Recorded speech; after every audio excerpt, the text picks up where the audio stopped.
Admiral Kethver stood on the bridge of his flagship, the Dominant Claw, watching the stars shift as his fleet moved through space. His four eyes glowed with satisfaction as he looked at the tactical display. 350 ships formed perfect attack formations around him. The third fleet of the Zephyrian hegemony was the strongest military force in this part of the galaxy. "Admiral," called his communications officer. "Lieutenant Jekari, we are now entering the outer edge of the target system. The humans call it Sol." Kethver's mandibles clicked together in what passed for a smile among his species. After months of travel, they have finally arrived at their destination. This would be another easy conquest to add to the hegemony's growing empire. "Excellent. Display the intelligence reports on the main screen." The holographic display showed a simple star system with 9 planets. The third planet from the sun was highlighted in red, Earth, the human homeworld. Kethver had read these reports dozens of times during the journey, but he enjoyed reviewing them before each conquest. "Let us review what we know about these humans," he said to his bridge crew. They gathered around the display, their scaled faces showing amusement and confidence. The intelligence report painted a picture of a weak and primitive species. Humans had only discovered faster-than-light communication 50 years ago. They still used chemical rockets to move between their planets. Their largest space station housed fewer than 1,000 people. Their technology was at least 2 centuries behind the hegemony's advanced systems. "Look at this," laughed Commander Vexali, Kethvar's second-in-command. She pointed at images of human spacecraft. "They still burn fossil fuels to reach orbit. My hatchlings could build better ships with toy parts." The bridge crew chittered with laughter. Science Officer Quinter added his own observations. "Their planet shows signs of industrial development, but it is scattered and inefficient. They have not even unified their world under a single government. How can such a divided species pose any threat to us?" Kethver nodded approvingly. The hegemony had conquered 47 worlds in the past century. Each conquest followed the same pattern. First came the intelligence gathering, then the overwhelming show of force, and finally, the quick surrender. Most species chose to submit rather than face complete destruction. "Admiral," reported the sensor officer, "we are detecting primitive observation satellites around the outer planets. They appear to be monitoring our approach." "Of course they are," Kethver replied. "Let them watch. Let them see the might of the hegemony approaching their pathetic world. Fear will make them more likely to surrender quickly." The tactical officer, Major Sector, brought up the invasion plan on a secondary display. It was beautifully simple, just like all their previous victories. The fleet would divide into 3 groups.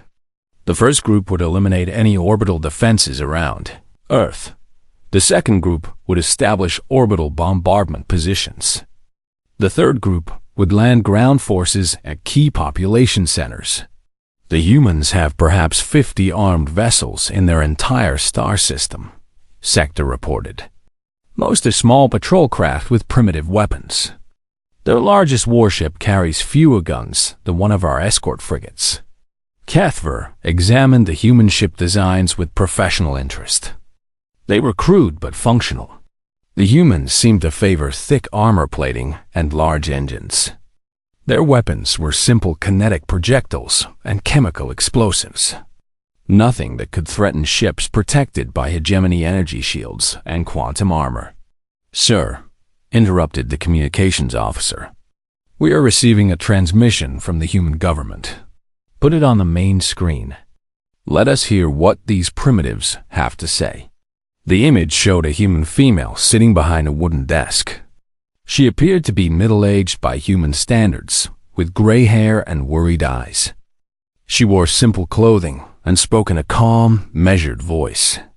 To the approaching fleet, "This is President Sarah Chun of the United Earth Government. We know why you are here. We have been monitoring your empire's expansion for several years. We urge you to reconsider your course of action. Turn back now, and no harm will come to your ships or crews. Continue forward, and you will face consequences you cannot imagine." The bridge erupted in laughter. Commander Vesali was laughing so hard she had to grip her console for support. Even the usually serious Quinter was chittering with amusement. "Consequences we cannot imagine?" Kethver repeated. "From a species that still fights wars with chemical explosives? What will they do? Throw rocks at us?" The human president continued speaking. "We have prepared for this day. Our solar system is not what your intelligence reports suggest. We have had 50 years to prepare since we knew contact was inevitable. This is your final warning. Leave now or face the full defensive capability of humanity." Kethver gestured dismissively. "End transmission.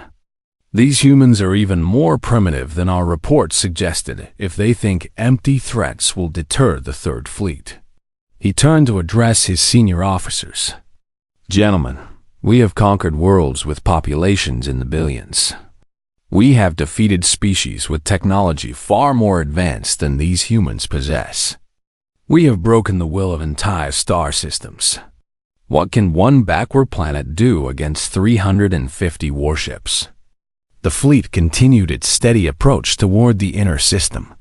Long-range sensors showed normal space traffic around Earth and Mars. A few dozen human ships moved between the planets, following predictable commercial routes. Everything appeared exactly as the intelligence reports predicted. "Admiral," reported the sensor officer, "we are now passing the orbit of the 8th planet, Neptune, according to human star charts." "Good. How long until we reach the primary target?" "Approximately 18 hours at current speed, sir."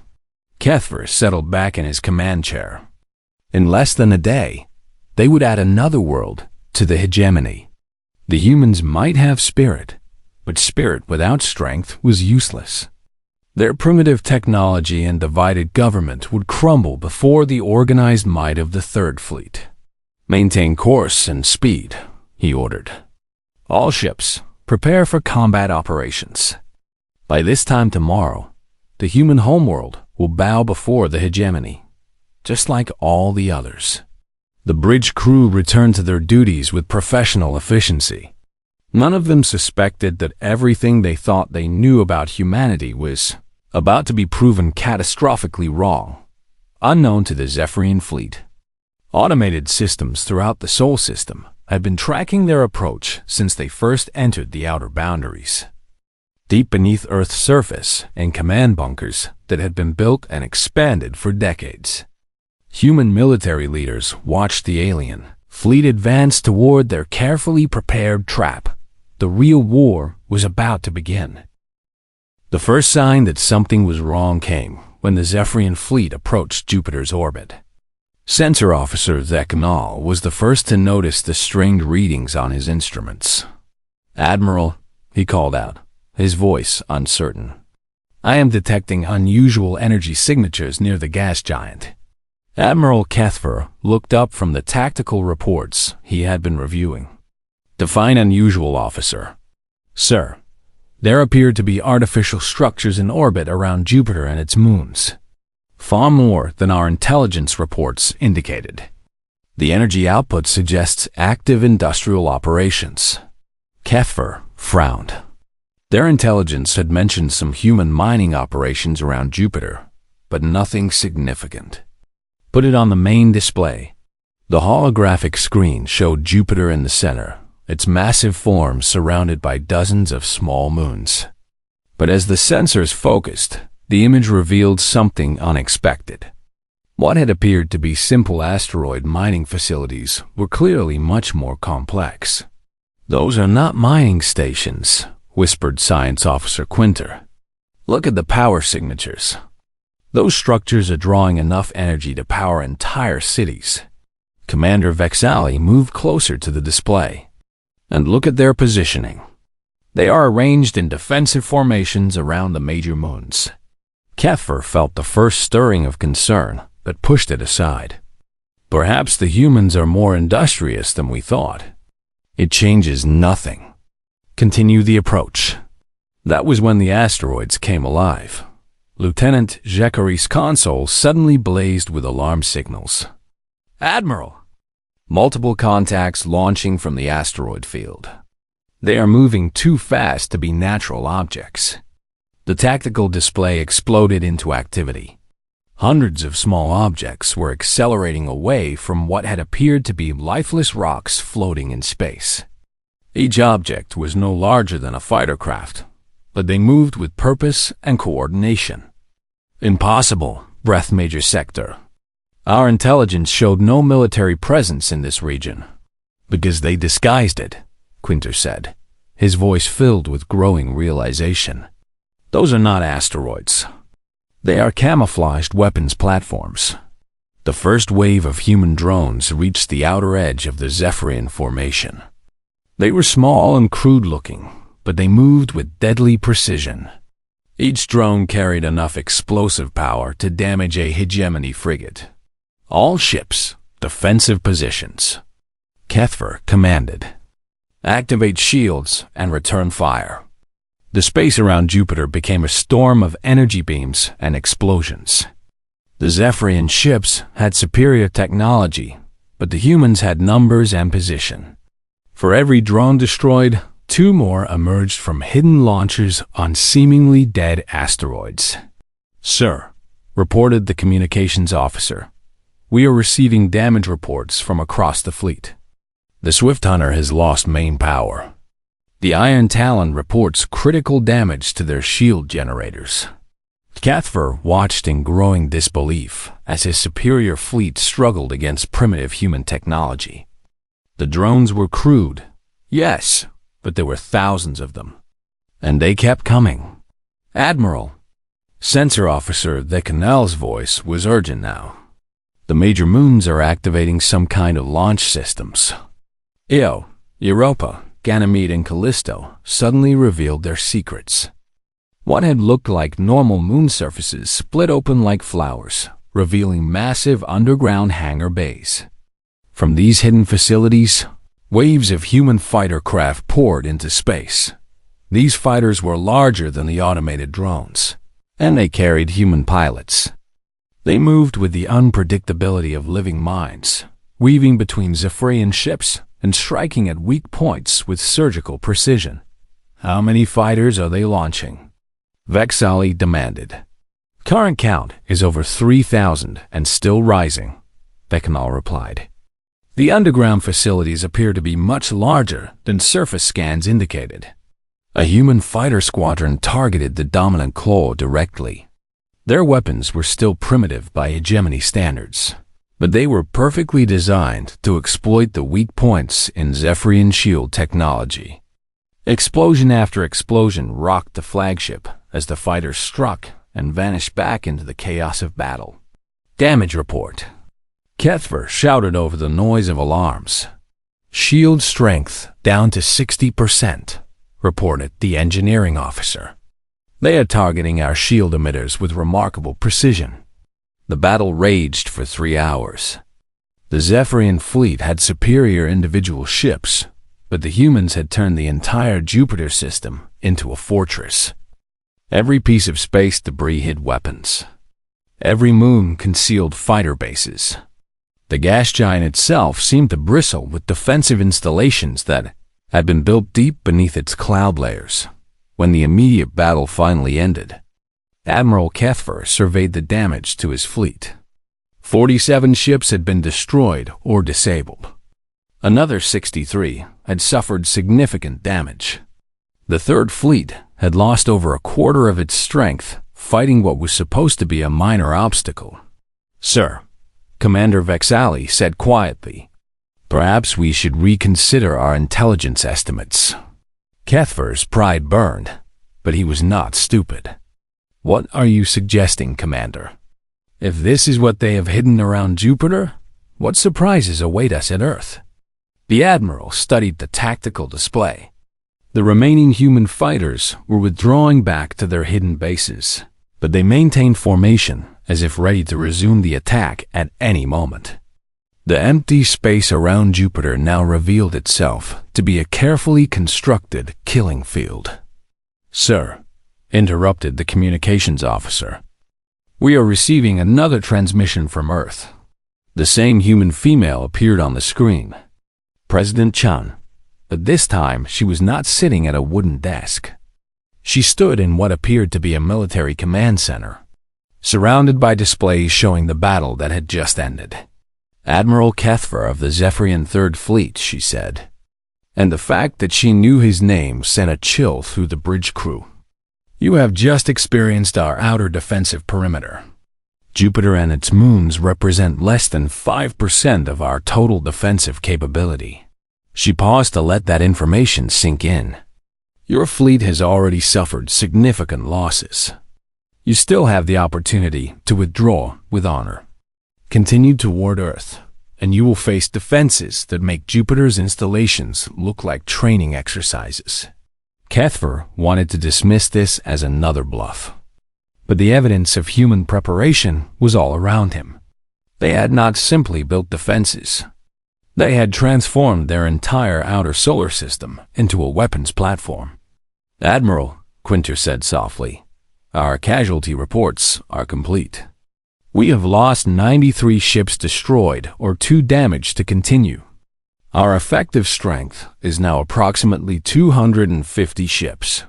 The bridge fell silent as everyone absorbed this information. In one engagement, they had lost more ships than in any previous conquest. And according to the human president, this was just the beginning. Kethver made his decision. All ships continue toward the inner system. Maintain defensive formations and prepare for heavy resistance. He would not retreat, not yet. But for the first time since beginning this conquest, Admiral Kethver wondered if the hegemony had finally encountered a species that could not be easily conquered. Behind him, the Jupiter defensive network powered down to standby mode, waiting patiently for the next wave of invaders that might follow. The journey from Jupiter to Mars normally took 12 hours for a fleet traveling at standard speed. For the battered remnants of the Zephyrian Third Fleet, it became the longest 12 hours in their military history. Admiral Kethver had ordered his ships to maintain maximum defensive formations as they traveled through the asteroid belt. What had once seemed like empty space filled with worthless rocks now appeared deadly and threatening. Every asteroid could hide weapons. Every piece of debris could be a disguised trap. "Sir," reported Sensor Officer Decanol, "I am detecting unusual readings from multiple asteroids. The energy signatures suggest they contain artificial structures." "How many?" Kethver asked, though he dreaded the answer. "Current count is over 1,500 objects showing signs of human modification." Commander Vasali moved to the tactical display. The asteroid belt stretched out before them like a maze of potential threats. Each asteroid they had to pass could contain anything from simple observation posts to major weapons platforms. "Admiral," she said quietly, "we could try to navigate around the main belt. It would add several days to our journey, but it might be safer than flying directly through." Kethver considered this option, but his pride rebelled against the idea. The Third Fleet had never retreated or taken the long route around obstacles. "No, we proceed as planned. The humans want to play games with hidden weapons? We will show them the superiority of hegemony technology." The first attack came when they were halfway through the belt. A cluster of innocent-looking asteroids suddenly opened like mechanical flowers, revealing missile launchers built into their cores. Hundreds of human missiles streaked toward the Zephyrian formation. These missiles were different from anything they had encountered at Jupiter. Instead of simple explosives, they carried exotic warheads that seemed to bend space around them. When they struck Zephyrian shields, the energy barriers flickered and failed in ways that defied known physics. "What kind of weapons are those?" demanded Science Officer Quinter as he watched his instruments record impossible readings. "Unknown technology," replied the sensor officer. The warheads appear to create localized gravity distortions that disrupt our shield harmonics. More asteroids revealed their true nature as the fleet progressed deeper into the belt. Some contained swarms of mining drones that had been converted into kamikaze weapons. Others held beam projectors that fired concentrated solar energy collected from hidden arrays. A few of the larger asteroids were actually mobile battle stations that could change position to optimize their attack angles. "Sir," reported Major Sector, "we are losing ships faster than we can effectively defend them." The crushing victory was just destroyed by some kind of gravity mine. The sharp blade reports critical damage from drone swarms. Kefir watched his fleet strength continue to diminish. The humans were not fighting fair. They were using the environment itself as a weapon, turning every piece of natural cover into a potential threat. "All ships, maximum speed through the belt," he ordered. "We will not be picked apart piece by piece." But speed brought its own problems.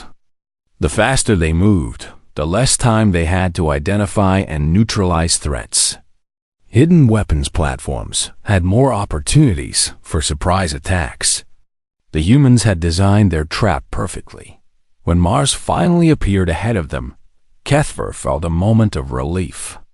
At least they would be facing a proper planet with conventional defenses, instead of this nightmare of hidden asteroid weapons. That relief vanished the moment. Their sensors got a clear reading of the red planet. "Admiral," Dekinol said, his voice filled with disbelief. "Mars is not what our intelligence reports described." The planet that appeared on their screens bore little resemblance to the Mars from their intelligence files. The surface crawled with activity. Massive industrial complexes covered entire continents. The polar ice caps had been replaced with enormous solar collection arrays that fed power to underground installations.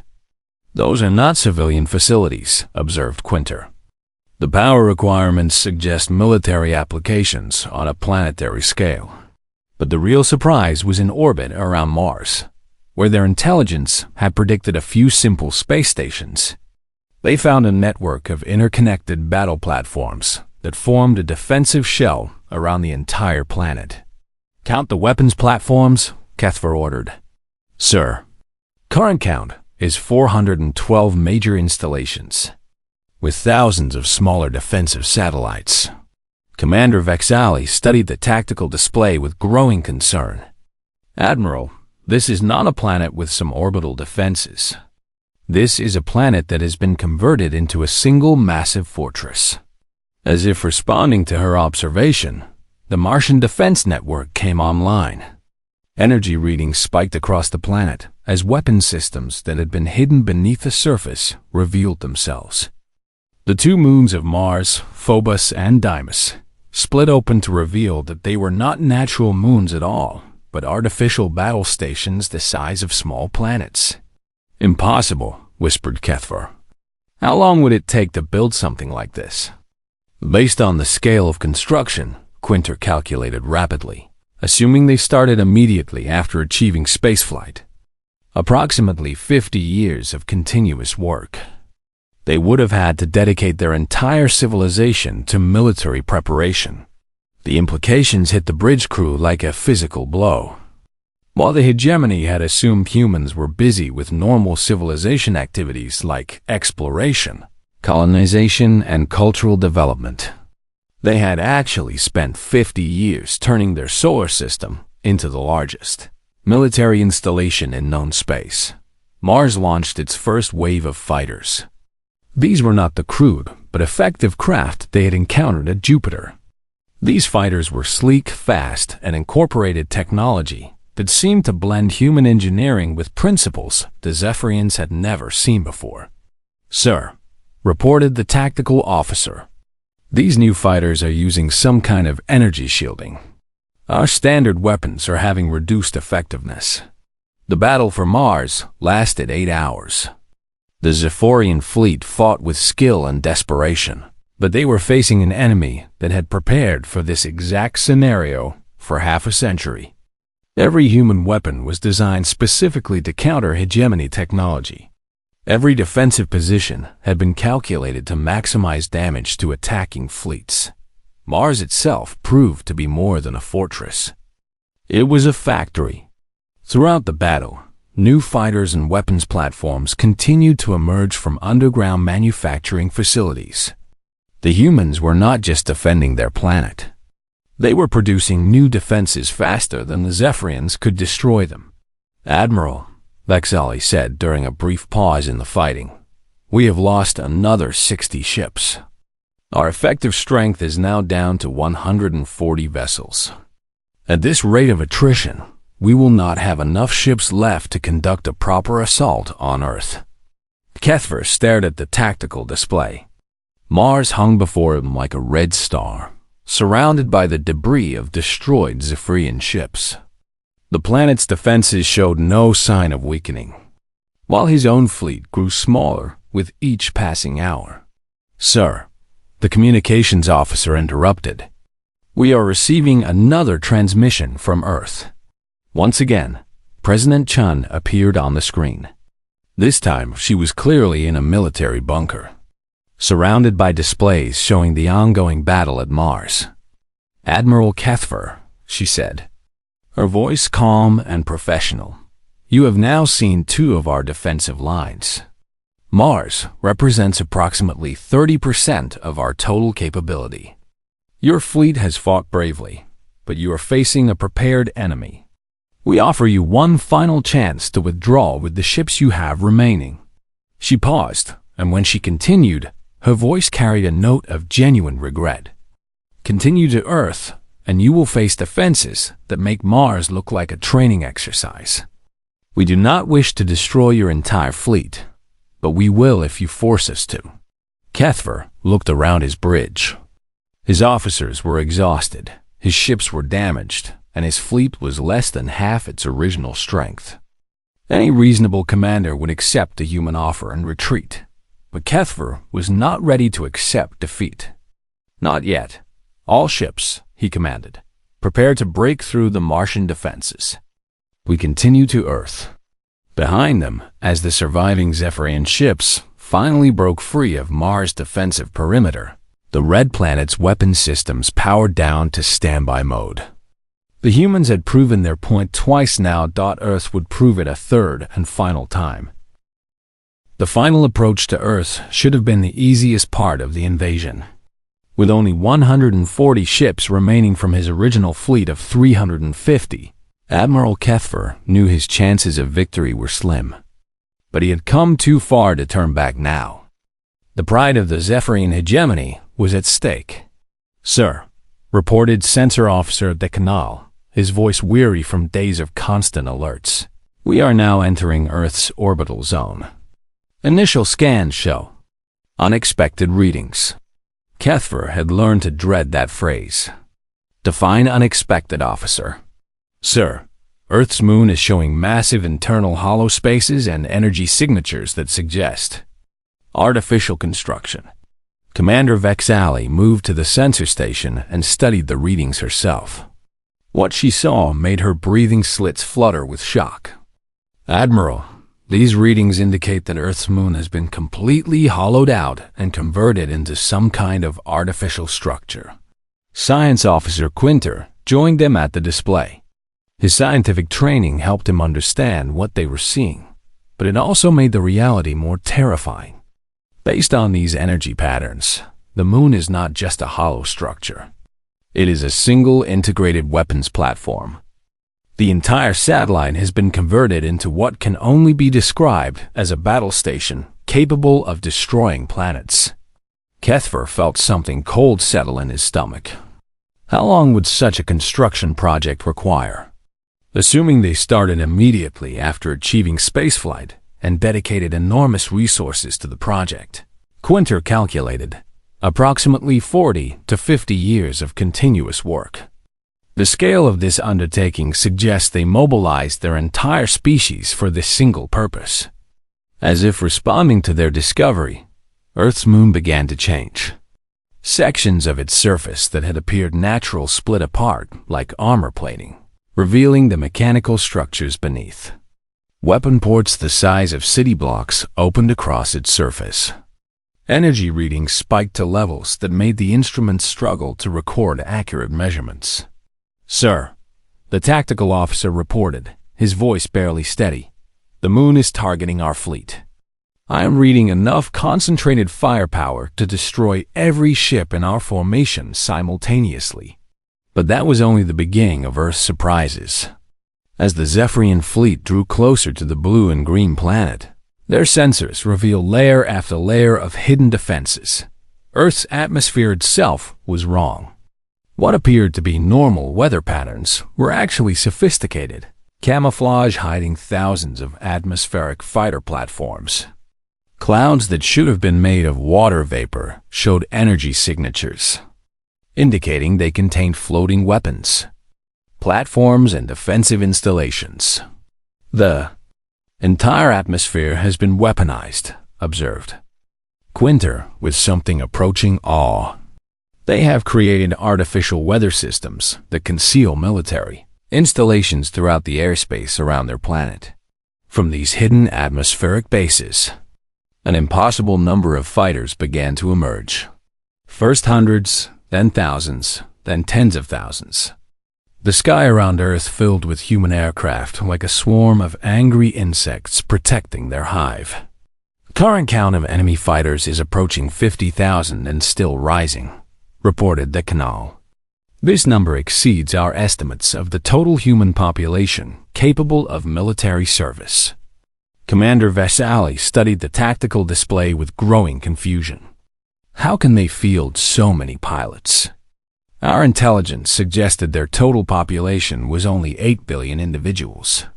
The answer came when the Zephyrian sensors analyzed the approaching fighters more carefully.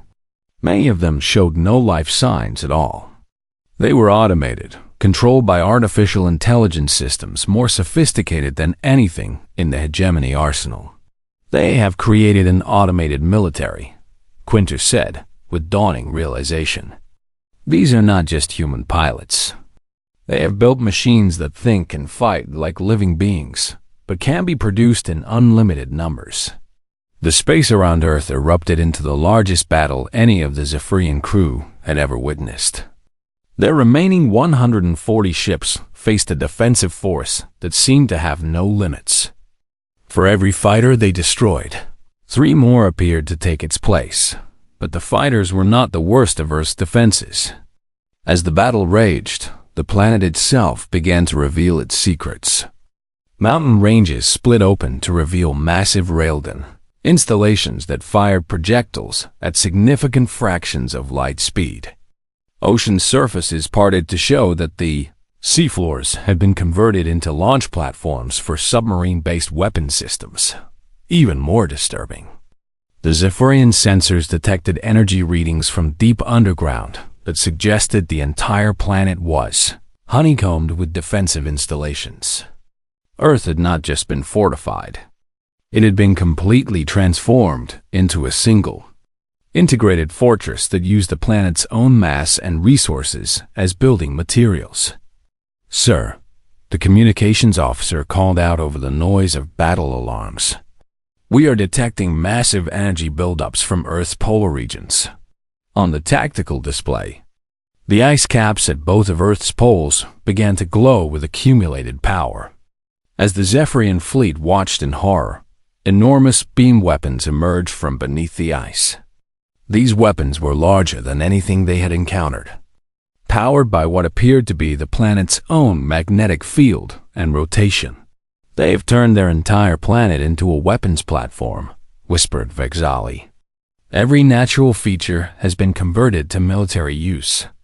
The mountains are gun emplacements, the oceans are missile silos, the atmosphere is a fighter base, and the planet's own energy is channeled into defensive systems." The polar beam weapons fired. The energy discharge was so massive that it created aurora displays visible across half the galaxy. 3 Zephyrian heavy cruisers simply vanished, reduced to their component atoms by forces that defied understanding. "Admiral," Major Sector called out, We have lost 18 more ships in the last few minutes. Our remaining vessels report critical damage across all systems. We are down to effective combat strength of perhaps 60 ships. Cathfer looked around his bridge. His crew was exhausted and demoralized. His fleet was shattered, and Earth had not even deployed what appeared to be its primary defensive systems yet. "Sir," the sensor officer added, "I am detecting additional energy buildups from Earth's orbital space. They appear to be preparing to activate additional weapon systems we have not yet encountered." The space around Earth was filled with debris from destroyed Zephyrian ships, but the human defenses showed no signs of weakening. If anything, the planet seemed to be revealing new layers of defensive capability as the battle progressed. For the first time since beginning this invasion, Admiral Cathfer realized that he was not facing a primitive species with limited defenses. He was facing a civilization that had spent 50 years preparing for exactly this type of attack. Every human structure, every piece of technology, every aspect of their society had been designed and built with one purpose: to make their solar system unconquerable. "Sir," the communications officer said quietly, "we are receiving a final transmission from the human government." President Chun appeared on the screen one last time. She was still in her military command center, but now the displays behind her showed the complete destruction of the Zephyrian fleet in real time. "Admiral Cathfer," she said, her voice filled with genuine sadness, "you have seen what 50 years of preparation can accomplish. We did not want this war, but we knew it was coming. Every human child has been raised knowing that someday someone would come to conquer us. We made sure they would fail." She paused, and when she continued, her voice carried the weight of absolute certainty. "This is your last chance to preserve what remains of your fleet. Surrender now, and we will allow your surviving ships to leave our solar system unharmed. Continue this attack, and every ship and every life will be lost." Cathfer looked at his tactical display. 60 ships remained from his once proud fleet of 350. Earth hung before them like a blue and green death trap, revealing new weapons with each passing moment. For the first time in his military career, Admiral Cathfer faced a simple truth. He had encountered an enemy he could not defeat. Admiral Cathfer stared at the tactical display showing his shattered fleet. 60 ships.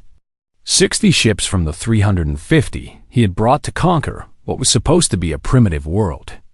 The bridge of the dominant claw was filled with the sounds of damage reports and emergency alarms. "Admiral," Commander Vexali said quietly, "we should accept their offer. We can save the lives of our remaining crews." Part of Cathfer wanted to agree. The logical part of his mind knew that continuing this battle would only result in the complete destruction of his fleet. But 50 years of military service and the pride of the hegemony fought against such a surrender. "Sir," interrupted the communications officer, "I am intercepting human military communications. They are using unencrypted channels. It appears they want us to hear these transmissions." "Put it on the main speakers," Cathfer ordered. Perhaps understanding human communications would give him some advantage, some insight into their defenses. The bridge filled with voices speaking in various human languages, translated by the ship's computers. What they heard changed everything the Zephyrians thought they knew about humanity. Orbital command to Mars defense. Enemy fleet reduced to minimal threat level. Begin power down sequence for non-essential systems. Jupiter station to Earth command. Automated systems returning to standby mode. Congratulations on another successful defense drill. Luna base to all stations. Excellent performance on exercise Mockingbird. All units prepare for post-battle analysis. The bridge fell silent as the implications sank in. Science Officer Quinter was the first to speak. "Exercise? Defense drill?" "Admiral, I believe we have just participated in a training exercise for the human military. Commander Vexali studied the tactical display with new understanding. They have been holding back. Everything we have fought against has been their normal defensive posture, not their maximum capability. Kethver felt something cold spread through his chest. Communications officer, continue monitoring their transmissions. More human voices filled the bridge, each one adding to the growing horror of understanding. All units. Remember, this was only a level 3 response. The enemy fleet was smaller than projected worst-case scenarios. Engineering Command began activation of deep system defenses for demonstration purposes. Let's show them what a level 1 response looks like. Solar Command, bring the star-based weapons online for 30 seconds. Visual demonstration only. The space around Earth began to change once again. But this time, the change was beyond anything they had witnessed before. The sun itself seemed to flicker as massive installations around the star activated. Energy readings from the solar system center spiked to levels that made their instruments shut down to prevent overload. They have built installations around their star, whispered Quintar. They are using the energy output of an entire star to power their defenses. New weapon platforms emerged from what had appeared to be empty space throughout the solar system.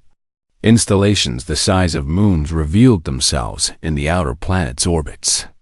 The asteroid belt, which they had thought was fully explored, showed thousands of additional hidden weapons that had never been activated. Sir, Decanal reported, his voice filled with awe and terror. I am detecting weapons installations on or around every significant body in this solar system. Every planet, every major moon, every large asteroid has been converted to military use. The entire star system is a single, integrated fortress. The human communications continued, and with each transmission, the true scope of human preparation became clearer. Outer System Command, maintain patrol routes. Remember, this was just one small probe fleet. Intelligence suggests the hegemony has much larger forces available. Deep space monitoring, continue long-range scans. We've been tracking their empire's expansion for 70 years. This attack was expected and planned for. Historical Command, update the defense databases. We now have combat data on Zephyrian technology from direct engagement. Admiral Kethver listened to these transmissions with growing realization. The humans had not just prepared for this attack. They had been expecting it for decades. They had studied hegemony expansion patterns, analyzed their technology, and designed specific countermeasures. Admiral, Vexili said softly, they knew we were coming long before we knew they existed. Another transmission caught their attention. This one from what appeared to be a human military academy. Cadets. Observe how the enemy fleet followed Hegemony Tactical Doctrine 17 exactly as predicted. Their formation changes matched our simulations perfectly. This confirms our intelligence analysis of their strategic thinking. The terrible truth was becoming clear. Humanity had not just prepared for an invasion. They had prepared for this specific invasion by this specific enemy, using these specific tactics. Every move the Zephyrian fleet had made had been anticipated and countered. Sir, the communications officer said, President Chun is transmitting again. The human leader appeared on screen.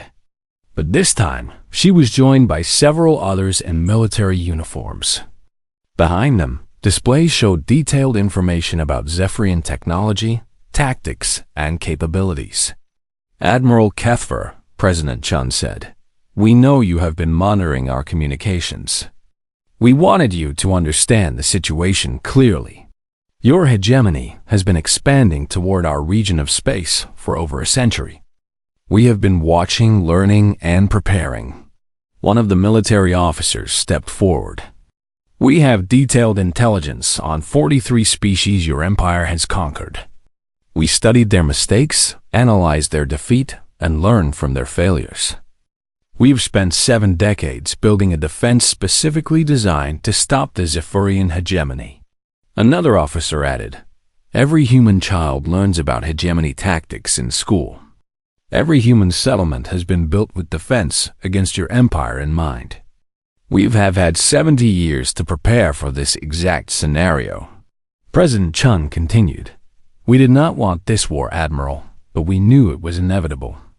Your empire's expansion pattern made contact certain. We chose to be ready. She gestured to the displays behind her, which showed detailed schematics of Zephyrian ship designs and tactical doctrines. We know your technology better than you think. We have analyzed the wreckage of ships from every species you have conquered. We have studied your patterns, your weaknesses, your standard responses to various situations. The scope of human preparation was staggering. They had not simply built defenses. They had created an entire civilization focused on the single goal of surviving contact with the hegemony. Every aspect of human society had been organized around preparing for this day. Admiral, Bexali said quietly, we need to get this information back to Hegemony Command. They need to understand what humanity has built here. Kethver nodded slowly. The invasion was over. There could be no victory against a prepared enemy of this caliber. But the information they had gathered was crucial to the survival of the hegemony itself. All ships, he commanded, prepare for immediate withdrawal. We are returning to hegemony space. Sir, Major Sector asked, should we accept the human surrender terms? There are no surrender terms, Kethver replied. We were never winning this battle. We were being allowed to see their capabilities. As the surviving Zephyrian ships began their retreat, Admiral Kethver composed his final report to Hegemony Command. It would be the most important military intelligence report in their empire's history. To Hegemony Central Command, he began. The Third Fleet has encountered a species unlike any in our previous experience. Humanity has not built a civilization that happens to have defenses. They have built a defense system that happens to support a civilization. He paused, choosing his words carefully. They have converted their entire star system into the largest and most sophisticated fortress ever constructed. Every human installation, every piece of technology, every aspect of their society exists to serve their military preparation. The weight of his next words would change the course of galactic history. Recommendation: the hegemony should open diplomatic relations with humanity immediately. We cannot conquer them, but we must ensure they never decide to conquer us. As the battered remnants of the Third Fleet limped away from the Sol system, Earth's defenses powered down to standby mode. The humans had made their point clearly. Anyone who came seeking to conquer humanity would find instead that humanity had been waiting for them all along. In command centers throughout the solar system, human military leaders began planning for the next phase of their strategy. The Zephyrian probe had been repelled, but intelligence suggested other empires were also expanding toward human space. Humanity would be ready for them too.